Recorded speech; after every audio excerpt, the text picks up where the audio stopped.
Welcome to the Nevis Newscast for Friday, November 26th, 2021. I am Fredicia Liebert. A delegation from the Caribbean Examinations Council, CXC, including Director of Operations Nicole Manning, Internal Auditor Denise Holding-Pierre, and the National Examinations Registrar for St. Kitts and Nevis, and CXC's local registrar Solomon Claxton, visited the island to take part in a meeting with Junior Minister of Education, the Honorable Troy Liebert, at his office at the Social Security Building at Penny's. The Director of Operations noted that they visited the Gingerland Secondary School and engaged with the principals and students. She outlined the overall purpose of the visit to the island. And it is indeed a pleasure, I must say, to be in your beautiful island. We had one small stop at a school, secondary school, and I must say the students are very pleasant, very warm, and the principal was also very, very, very warm and inviting for us. So what that is saying is that for our stakeholder engagement, which is one of our main and key purposes of being on the island, it's one of our strategic objectives of the Caribbean Examinations Council. We're seeking to collaborate for greater collaboration of our stakeholders and our partners, Ministries of Education being one such, and the students. So we direct contact with the students was also very useful. And we wanted to share a bit more about what the Caribbean Examinations Council is doing, specifically about our digital transformation that we have embarked on and that we're hoping to see come to fruition by 2025. So we want to work with the Ministries of Education for that digital transformation, process. I must also say that coming out of the independent review that would have been conducted last year, that one of the points made is for CXC to do efficiency audits of our local operations, examination operations. And so that's a second component of the visit. And so far, we have been doing a lot of work and it has been going very well. And so we hope that coming out of both activities, speaking with all the principals and our education officials, that we will have good activities going forward. Junior Minister of Education, the Honorable Troy Liebert, welcomed the delegation. I'm quite happy to receive our officials from the Caribbean Examination Council this morning. Caribbean Examination Council has been our partner in education for many, many years.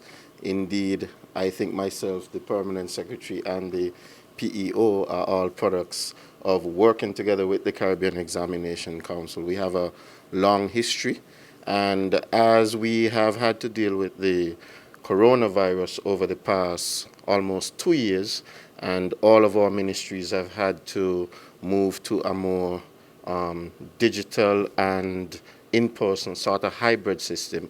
We are happy to learn that CXC also is moving in that direction, moving towards that, utilizing digital platforms and so on. So as our ministries move forward, CXC is also moving to partner with us so that we can continue our relationship. So I look forward to hearing what's going on with CXC and perhaps sharing a few of my own ideas. So I want to, of course, thank you for the visit today. Immediately following the brief interview, the delegation sat down with Minister Liebert to hold discussions. Also present were Permanent Secretary in the Ministry of Education, Kevin Barrett, and the Principal Education Officers, Anola Claxton. The team also held talks with senior education officials, the Information Technology Department, principals of all secondary schools, heads of departments, and the director of the Nevis Sixth Form College. The Department of Gender Affairs is inviting the general public to witness and give their support to 7 men on Nevis who will compete in the Men Can Cook, the Grill Master edition on Saturday, November 27th. The competition, one of the highlights of Men's Month on Nevis, will commence at 12 noon at the Villa Grounds in Charlestown. There is a grand prize to be won, and the person who is the Men Can Cook champion for 2021 will win a trip all the way to Florida in 2022. There is usually a grill competition in Florida in the fall. And so our winner will be able to go and represent Nevis. The entire event, which includes a farmer's market, will begin at 8 a.m. and continue until 6 p.m. It is going to be an all-day affair, a full eat local affair, because we are partnering with the Ministry of Agriculture. And so they would be with us, and the event kicks off at 8 a.m. So when you come to Men Can Cook, you would see food vendors and vegetable vendors and agro-processors selling the things that they make, all local foodstuffs that you can get and try and participate in. And that would be what's happening all throughout the day. It's going to be a whole event for the family, so come on out on Saturday the 27th and ensure that you don't miss it. There's going to be food, drinks, entertainment, things for children to do, and there would be lots to learn, because there would be a lot of displays going on, information being shared, lots of prizes and surprises. Gender Affairs Officer Mario Philip. We must all awake and collectively move to end gender-based violence now.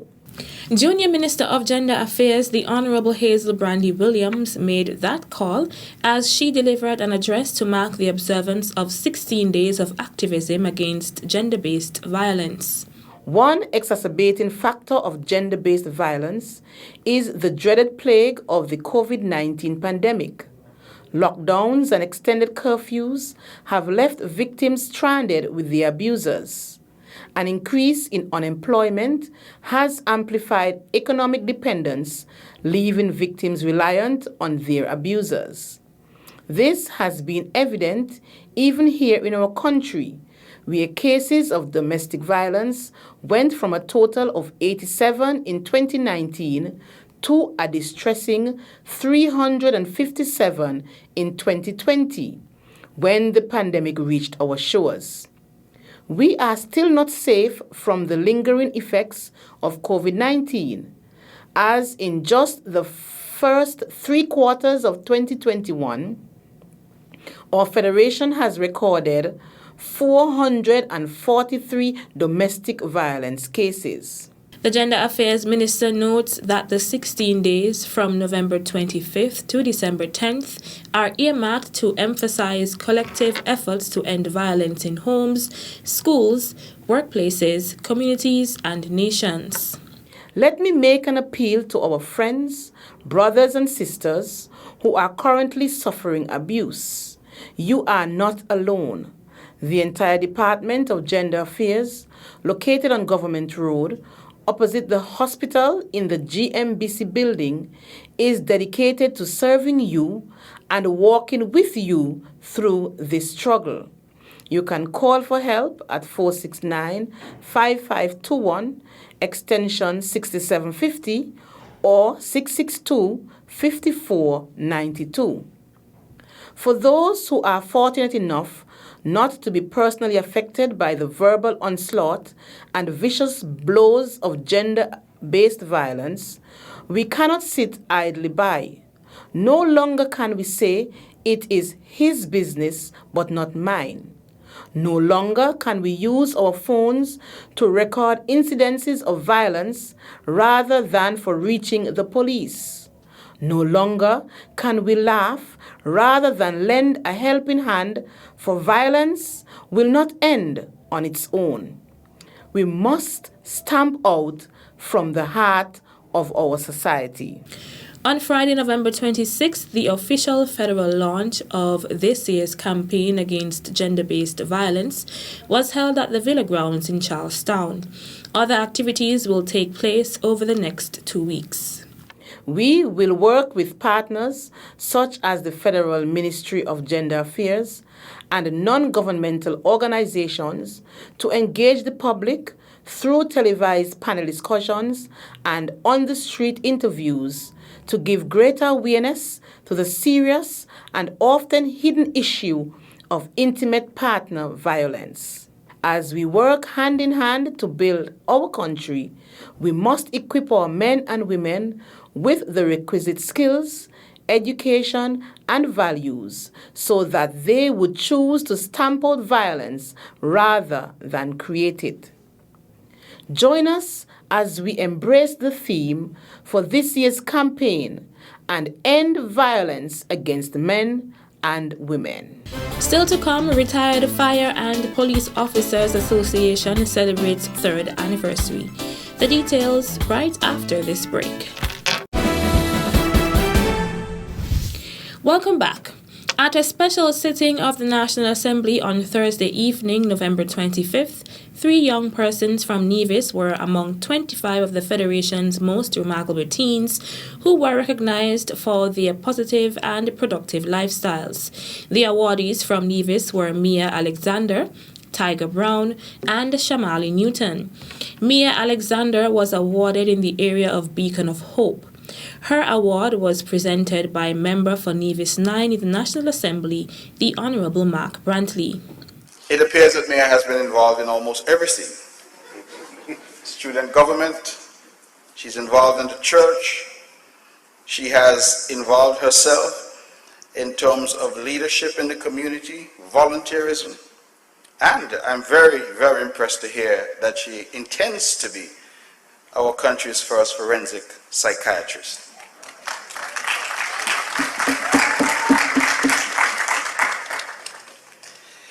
Mia, I want to congratulate you. I want to extend to you our warmest appreciation, and indeed to all of our young people who are here tonight to be celebrated quite properly for their Herculean efforts on behalf of themselves, certainly, but also on behalf of their families and their communities. I can say for myself that sitting here this evening and listening to some of these profiles, the experience that I've had is one that I would say I've been humbled. I am humbled to know that we have young people of this caliber here in our country. And I'm humbled to know that because we have young people of this caliber, that St. Kitts and Nevis will be in safe hands. Tiger Brown, who was awarded in the area of sports, received commendations from member for Nevis 10 in the National Assembly, the Honorable Eric Evelyn. Of course, we would have heard from the profile what a passionate person he is with regards to cricket. And as a cricket administrator on Nevis, I am particularly proud that I'm given this opportunity to make this presentation to Tiger.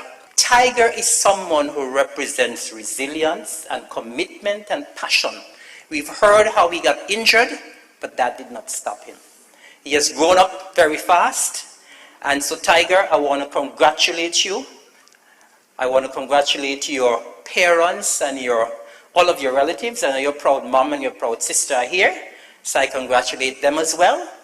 And I believe with your passion and with your commitment, I believe that you probably one day will make it to the West Indies team. Shamali Newton was awarded in the area of entrepreneurship and received her award from member for Nevis 9 in the National Assembly, the Honorable Mark Brantley. At 17, owning 3 businesses that are doing well, that are contributing to her family, and that we expect will expand in due course, is simply remarkable. And I feel that more young people need to be like Shamali, get themselves involved in this type of activity, get themselves acquainted with the intricacies of business that will allow them to work for themselves and be their own bosses. I think that that is an important lesson. Shamali, I'm very proud of you. I think you know that already. And I'm delighted that I've been given the opportunity to present to you.